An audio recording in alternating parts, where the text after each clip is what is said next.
multiple parts of the brain. It is not a specific finding for Huntington. Is that clear, folks? If I change this question, which of them is overproduced, then you go for B. Is that clear, folks? All right, that's that.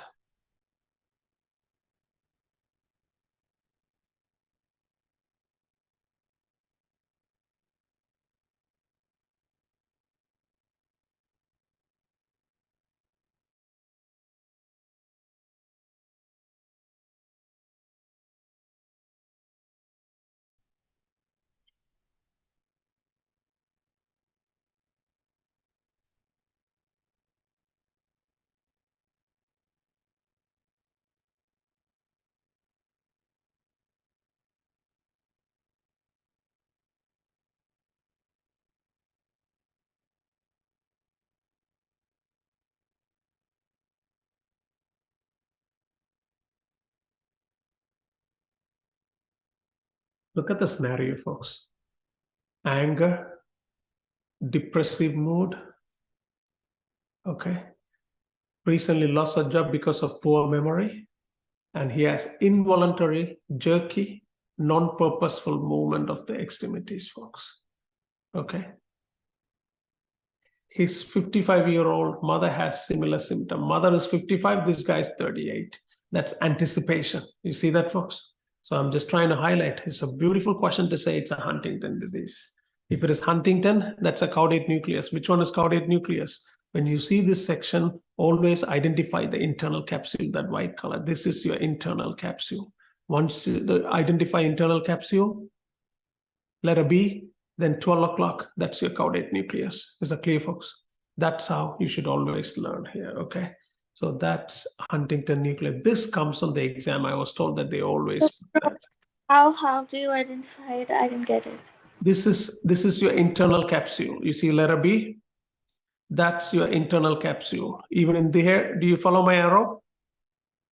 That light area in this middle section is the internal capsule.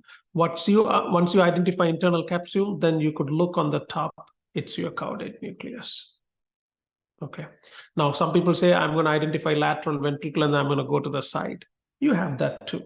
Okay. So there's a different ways you could identify, but that is the caudate nucleus. Look at this, that internal capsule, how they are showing. Okay. That's how I go with it. So then you know it because that's 12 o'clock. And then you have 9 o'clock, and then you have 12 o'clock, 3 o'clock. What is that? That's thalamus. Is that clear, folks? That's thalamus. All right.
Now, one of the things that I want you guys to be careful.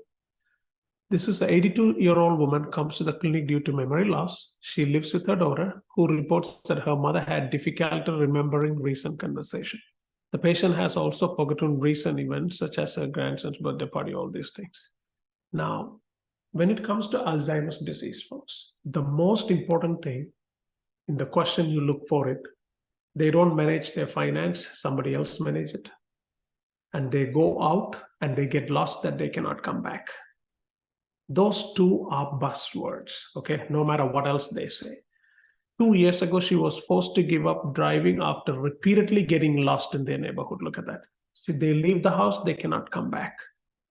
Then I'm sure, let's see, the daughter manages the finance as a healthcare proxy. You see that, folks? That is Alzheimer's. That's a blueprint line for both of those folks. Which of the following is the most likely pathology here? Answer is neuritic plaques. That's the answer. Not Negri bodies, not multilacunar infarct. That's stroke. D is stroke. Lewy body is Parkinson disease. Okay. And not, this is a prion disease. Demyelinated plaques is multiple sclerosis. Okay. What is E, folks, by the way? Frontotemporal. Nah. It's an infection. Negri bodies. Rabies, folks. Okay. That's rabies that use, because rabies goes to the brain, isn't it, folks? All right. That's that. Oh, beautiful. Go for it.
What's the diagnosis, at least?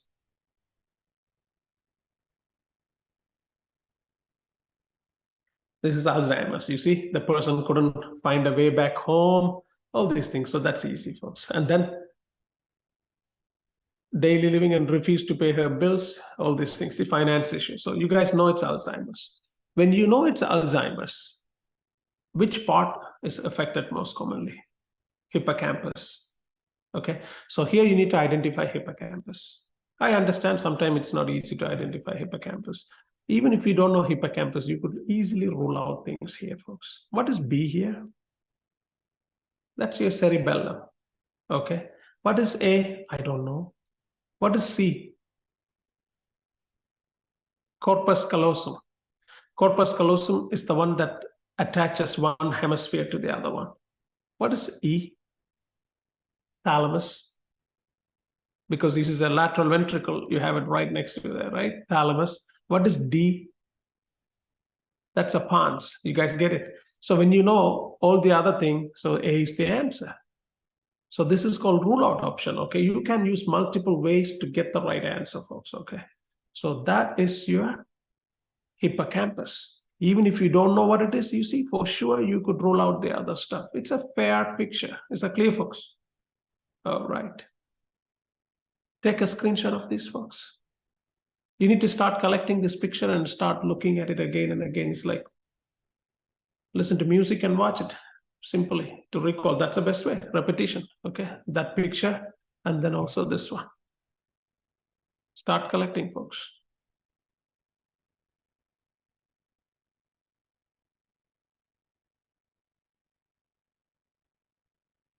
That's important. I had a student who had a folder subject by subject and all the pictures of scanning. The student was like, can I share with the other student? I was like, no, let everybody do their own work and save it. That's how they will value their work, right? So then you will remember too. So make sure you do that, folks.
Diagnosis, Alzheimer's. Did we get that?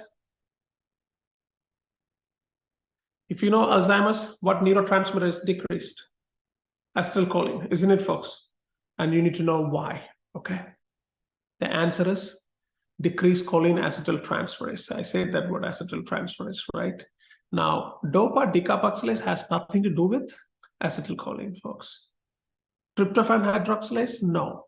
You should be confused between A and D, but D says increase acetylcholine esterase activity on the caudate nucleus, right? So you could, as I said, you could narrow between A and D, but the answer is this. You might want to write down this word, choline acetyltransferase is decreased next to Alzheimer's.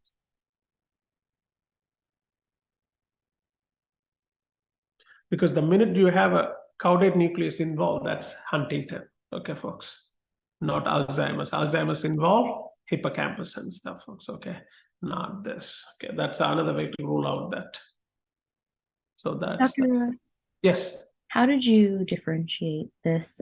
Like, how did you know this was Alzheimer's as opposed to like any other type of just dementia? Like now, so let's say here, 72-year-old woman comes to the office for a routine follow-up visit, accompanied by her son. The patient has experienced a progressive memory loss over the last 2 years. And then she now needs help with daily activities, such as shopping and housekeeping. And she used to be an independent person, not anymore. She forgot the name the other day. And family major history is nothing. MRI diffuse shows hippocampus atrophy. See, the minute I see hippocampus atrophy with the rest of the finding, why is not closing? Now, this one.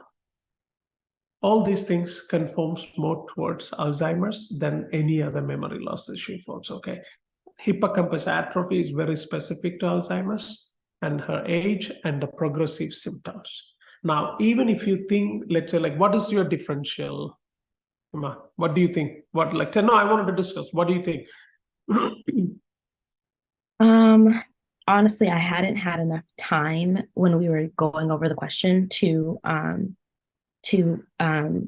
come with a specific differential. I was thinking I was going to look in my notes and see about the vascular dementia and look and see how that, because of all of her hypertension and hyperlipidemia, I was thinking maybe vascular dementia, but I didn't get a chance to like really look in the notes to see. Okay. So now if you think it's a vascular dementia, it wouldn't happen over a 2-year period. Stroke happened all of a sudden. Okay, number one. Number two, in stroke, vascular dementia, we read hippocampus is the last place to involve. Okay, so that's also. And number three, when people have stroke, they will have a symptom. They have to give some other symptom. Some part of the body is not working. Something has to be a major change that happened acutely. Okay, that's the only way you could differentiate this from Alzheimer's. Right, and I think I have to remember vascular dementia always involves stroke. It's another name for vascular dementia is stroke. Right. So I think I also forgot that. Like I think I was thinking of them separately. So, okay. Yeah. Thank you. All right. Ooh.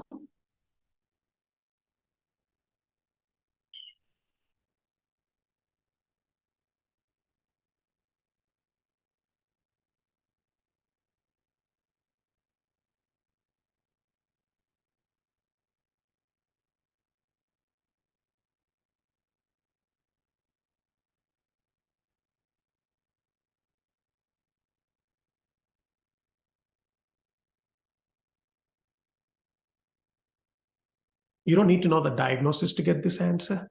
What is this arrow pointing? What structure is that? Type it up.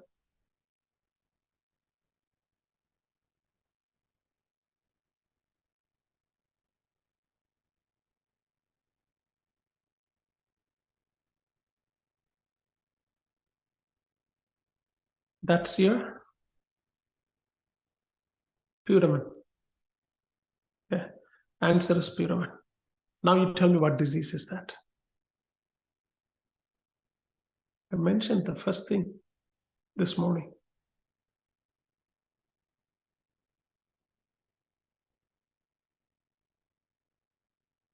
Wilson disease. Wilson disease gives you putamen cystic degeneration, isn't it? That is a cystic degeneration right there. You see that? Okay, that's a cystic degeneration. That's exactly, look at this one. You've never seen that in the U world before. They even say that's very high yield topic for steps, okay? So putamen cystic degeneration is Wilson disease. Is that clear, folks? What else did you notice? It's bilateral too, okay. All right, putamen has cystic degeneration is Wilson disease, okay. Very good. Any other questions? All right, take a break and come back.